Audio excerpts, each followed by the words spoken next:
నా కుమారుడా, క్రీస్తు యేసునందు కృపచేత బలవంతుడవు కమ్ము. ఇక్కడ వాక్య వర్తమానంలో క్రీస్తు యేసునందు మనం కృపచేత మాత్రమే మనం బలవంతమవుతున్నాం.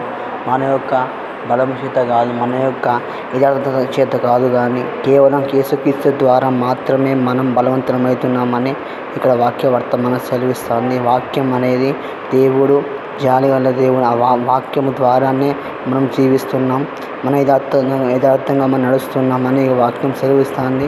మీరు మొదటిగా దేవునిలో వాక్యానుసారమైన జీవితం మీకు ఉంటే తప్ప మీరు అనిత్యజన వారసురాలు కాలేరని ఇక్కడ వాక్య వర్తమానం సెలవిస్తాం. కనుక మీరు దేవుళ్ళలో మీరు ఫలభరితమైన పాత్రగా వాడబడాలని ఇక్కడ దేవుడు ఏమంటే మీరు బలవంతులు కావాలి, కృపలో బలవంతులు కావాలి, ఆత్మీయతలో బలవంతులు కావాలని ఇక్కడ వాక్య వర్తమానం సెలవిస్తుంది. వాక్యమే ఆ కృపసత్య సంపూర్ణంగా భూమికి వచ్చింది. కనుక మనం దేవునిలో మనం ఫలభరితమైన పాత్రగా మనం ఉండాలని దేవుడు ఇక్కడ వాక్యం సెలవిస్తాడు. కనుక మనం దేవునిలో నీతిగా, న్యాయంగా, ధర్మంగా జీవిస్తే దేవుని అందు మనం బలవంతులమైనట్టే.